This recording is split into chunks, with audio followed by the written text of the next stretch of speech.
She rejected him twice, told him straight up, I don't want a relationship, so he moved on. And then she called him begging. Please, no. Wait, what? That actually happened. He finally walked away, and suddenly she's acting like he broke her heart. So here's the question that's been tearing him apart. Is he the a-hole for moving on after she said no? Or is something way messier going on here? You won't believe how this plays out. Okay, so let me walk you through this whole thing because honestly, it's a mess. Like the kind of mess you watch happen to a friend and you just want to shake them, you know. So the narrator, let's call him the guy, he's 24. And he's got this best friend, Chloe, she's 23. They've been tight for 5 years, like really close. She's always been there for him, that kind of friendship. And then a few months ago, she plans a trip to come visit him. He's excited, right? Finally gonna hang out in person. But then, and here's where it gets interesting, right before the trip, she admits something. She's had feelings for him. For 3 years. 3 years, guys, so she visits. And things happen, they hook up. Now at this point, he's actually catching feelings too, like real ones. So he tells her, hey, I want to see where this goes. Let's try something. And she says, no, just straight up. She wants to stay friends. He's hurt, obviously, but he respects it. He backs off. Wait, let me back up for a second, because this is where the roller coaster really starts. A month passes, and then Chloe comes back. She says she can't hide it anymore. She wants to try, so they start talking. But here's the thing, it never actually becomes a relationship. Like they're talking, but it's not official. Why? Well, she's got a lot going on. Family drama. Lost her job. She's bouncing between couches. So he actually asks her, straight up, is being with me too much for you right now? And she agrees. Yeah, probably better to just stay friends. So he lets it go again. Second time. But here's where it gets confusing. He even plans a trip to fly out and see her for his birthday. Wants to see if she's serious, you know. And she cancels. Twice. 2 separate trips she bails on. Meanwhile, she's chatting with her old flings. Now he says he didn't care because she told him they're just friends. And technically, fair enough. But you can already feel how lopsided this is, right? So at this point, he's kind of in this weird limbo. He's got feelings. She says no, then yes, then no again. She cancels trips. She's talking to other dudes. It's exhausting just hearing about it. And then something shifts. His ex-girlfriend reaches out. She's 22. They ended on okay terms, so no huge drama there. They start talking. He tells her he wants to take things slow, which honestly sounds pretty mature. But here's the thing, out of respect, he tells Chloe. Immediately. Like, hey, just so you know, my ex reached out and we're talking. And Chloe gets mad. Then she ghosts him. Then she comes back. And she's still sending flirty messages. At one point, get this, after literally saying she doesn't want a relationship, she texts him, quote, but I miss you and your bed. I mean, come on. So he keeps moving forward with his ex. And then he mentions spending time with his ex and her family. And Chloe explodes, accuses him of leading her on, says he's choosing someone else over her. And then she cuts him off. The next day, she's reposting TikToks like, when he makes you cry like this and man ain't crap. And he's just sitting there thinking, I never lied. I never hid anything. I asked you multiple times what you wanted. And twice you told me you didn't want a relationship. I respected your decision every single time. She's the one who flip-flopped. She cancelled trips. She flirted after telling me no. And now she's mad that I moved on. So that's where he's at. That's the central mess. And honestly, reading it, you can feel his frustration. He's not trying to be the bad guy. He's just tired. But here's the part that really got me. Looking back, he realizes something. Chloe only ever seemed interested once he stopped chasing. The second he started moving on, suddenly there'd be some interest again. It wasn't like she actually wanted him. It was more like he was a safety net. Something she didn't want to lose, but also didn't want to commit to. And just to clear up the timeline, when his ex first reached out, it was literally just small talk. He didn't let it go anywhere beyond that until Chloe had told him twice that she didn't want a relationship. It wasn't until he knew for sure that door was closed that he decided to see if something could work again with his ex. He's been open about that with both of them, so now he's moving on. He's spending time with his ex. Things are actually going pretty well. They agreed to take it slow, and that's made a big difference. But Chloe, she's not done. Not even close. And that's when things get really interesting. So his ex reaches out. Nothing dramatic at first. Just small talk, catching up. They ended on okay terms, so it's not like there's bad blood or anything. But here's the thing, he's not trying to hide anything. So out of respect for Chloe, he tells her, straight up, like, hey, my ex messaged me, we're just talking, nothing serious. And Chloe, she gets mad. Wait, let me pause right there. She gets mad. The same Chloe who told him twice she didn't want a relationship. The same Chloe who cancelled trips on him twice. The same Chloe who said being with him was too much right now. She gets mad. Okay, so she gets mad, and then she ghosts him. Just disappears. No texts, no calls, nothing, and then she comes back. And when she comes back, she's still sending flirty messages. Like, what are we doing here? You ghosted him because he was honest with you, and now you're back and you're flirting. But it gets weirder. At one point, and I need you to hear this, after she has literally said again that she doesn't want a relationship, she texts him this. But I miss you and your bed. I mean, come on. You don't want a relationship, but you miss his bed. That's not friendship. That's not even mixed signals anymore. That's just, I don't even know what that is. So he keeps moving forward with his ex. Because why wouldn't he? He's been told no multiple times. He's been cancelled on. He's been ghosted. He's been told being with him is too much. And now she's sending messages about missing his bed. No, he's done playing that game. So things with his ex are going okay. They're taking it slow, like he said. And then he mentions something, casually, probably not even thinking about it, that he spent time with his ex and her family. And Chloe explodes, like full explosion. She accuses him of leading her on, says he's choosing someone else over her, and then she cuts him off. Again. The next day, he sees her reposting TikToks. Stuff like, when he makes you cry like this and man ain't crap. And honestly, reading that, you can feel his frustration, because he's just sitting there thinking, what did I do wrong? Let me lay out his side of it because I think it's important. He never lied to her, not once. He told her when his ex reached out. He told her they were talking. He was open about everything. He never hid anything. And more than that, he asked her, multiple times. He said, what do you want? Are we doing this or not? And twice, she told him she didn't want a relationship. The first time was right after they hooked up. She said, no, let's just be friends. The second time was when she was going through all that family drama and job loss. He literally asked her, is being with me too much for you right now? And she said, yes, better to stay friends. That's 2 no's, clear no's. He respected her decision both times. He backed off. He didn't pressure her. He didn't guilt her. He just said, okay, I hear you, and he moved on. So how is that leading her on? How is it leading someone on when you ask them what they want, they tell you no, and then you believe them? That's not leading on. That's taking someone at their word. And here's the part that really gets me. She cancelled trips on him. He planned to fly out and see her for his birthday, wanted to see if she was serious, and she cancelled. Twice. But he's the bad guy. She was chatting with old flings while they were talking. He didn't even care because she said they were just friends. But if the roles were reversed, she would have lost it. She ghosted him, then came back flirting, then ghosted him again, then came back with I miss your bed. And then when he finally starts actually moving on with someone who seems to want to be with him, she accuses him of leading her on. No, look, I'm not saying he's perfect. Nobody is. But from where I'm sitting, he did everything right. He was honest. He communicated. He asked for clarity multiple times. He respected her answers. What else was he supposed to do? Wait around forever?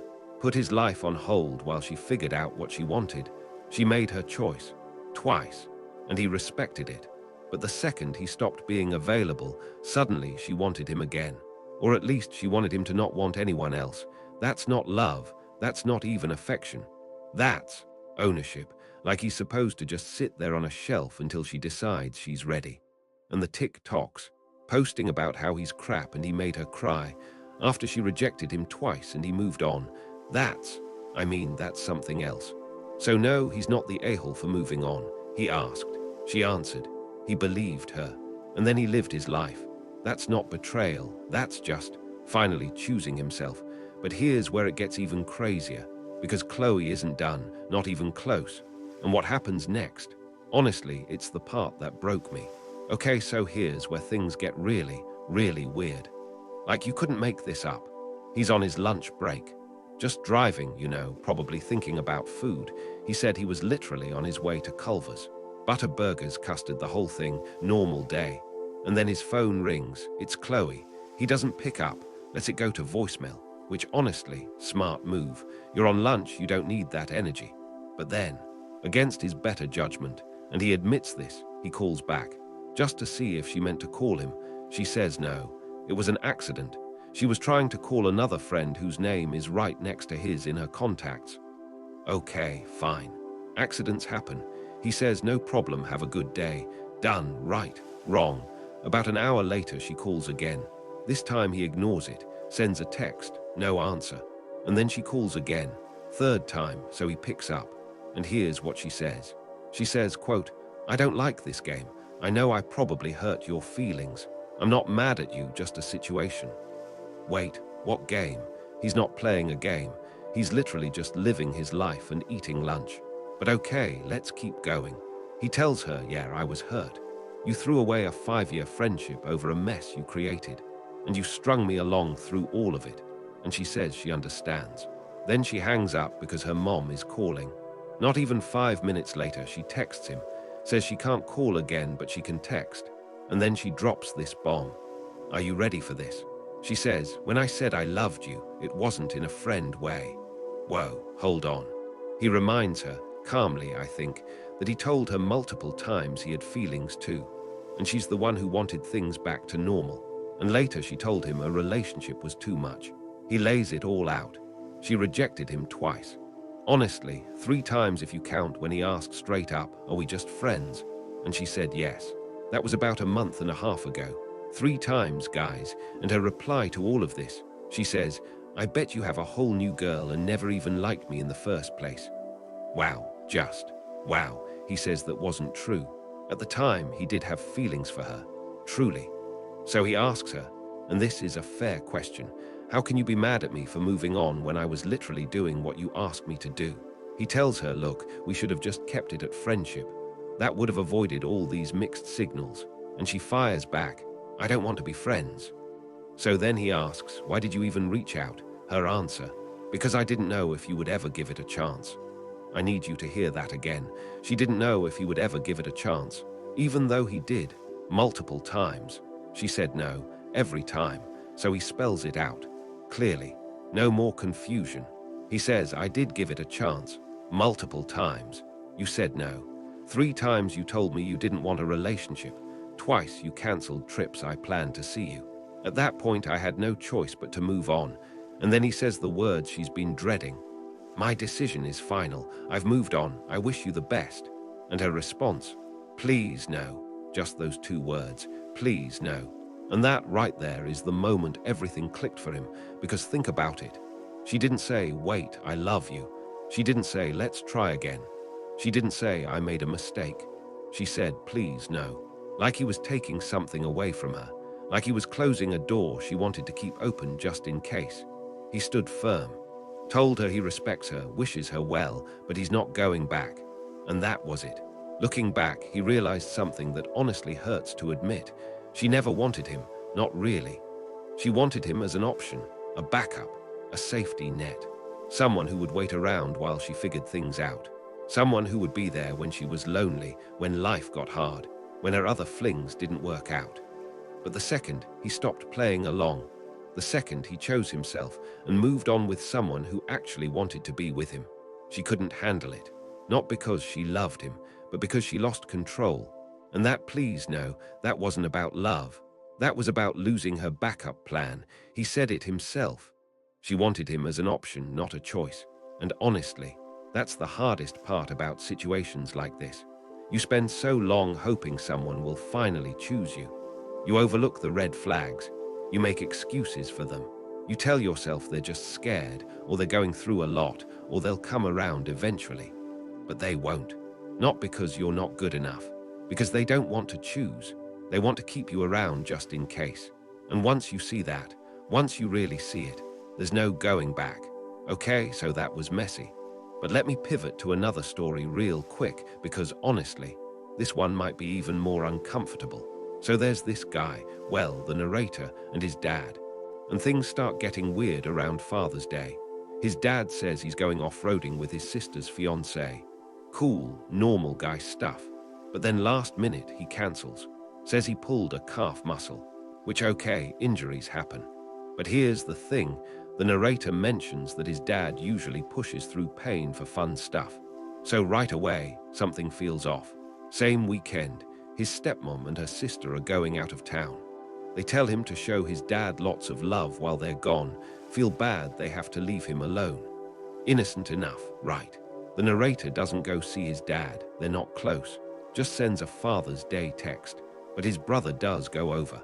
And here's where it gets interesting. The brother calls ahead, shows up and finds pasta dinner for two. His dad made dinner for two. There's a woman there. She's over a decade younger than him. The brother has never seen her before. Dad says she's an old friend from work, known each other forever. But here's the problem. The family has never, and I mean never, seen him with a platonic female friend. Not once. Whenever he's around women, it's either his partner or his friends' wives. He barely talks to them. So, an old friend from work that nobody has ever heard of or seen, making him pasta dinner on Father's Day while his wife is out of town. Okay, fast forward to July 4th. Narrator texts his dad, happy 4th. Dad says he's out of state at a family friend's house. Specifically, the house of someone the narrator is much closer to than his dad is. And his dad doesn't even like these people. Wait, what? So he's going to the house of someone he doesn't like. On a holiday, while his wife is gone, something doesn't add up. The narrator tries to brush it off, but then a couple weeks later, his sister calls. Dad told her he's going to a campsite 3 hours away, just to take pictures and sit in nature. Now, I need you to understand, this is not his vibe at all, like at all. The narrator emphasizes this. Dad says he's going alone. Then he complains that his wife is boring and never goes anywhere with him. His sister keeps saying, well, be safe out there alone. And finally, he admits it. He's not going alone, he's going with an old friend. But he didn't want to tell his wife because it's a woman. Right before this trip, he calls the narrator and asks him to watch a Labradoodle. Belongs to a friend, he says. The narrator just knows it's the same woman's dog. He asks if the dog is good with other animals, and his dad casually drops that they brought the dog with them to that friend's house for the 4th of July. The trip his wife didn't know about. So now the narrator is stuck with this information. His dad is lying, going on trips with a younger woman, making her dinner when his wife is away, introducing her to people but saying, don't tell anyone. And his stepmom, she's sweet. She always says she never worries about my dad cheating. He's not that guy. They're so good together. She even says she likes not worrying because she doesn't like the person she becomes when she has to worry. Oof, the narrator is losing sleep over this. He knows he would tell if it was anyone else, but it's his dad, and he's scared. His dad is kind of the aggressive, narcissistic type. Would he be the a-hole if he told her? Or should he stay out of it because it's his parents? He doesn't know what to do, and honestly, neither would I, so yeah, both of these people did the hard thing. Walked away from someone who just wanted them as an option. Told the truth even when it was scary. And honestly, good for them. If you made it this far, you're awesome. Seriously. Hit that subscribe button if you want more of these stories. No pressure, just means you won't miss the next one. Thanks for hanging out. Talk to you soon.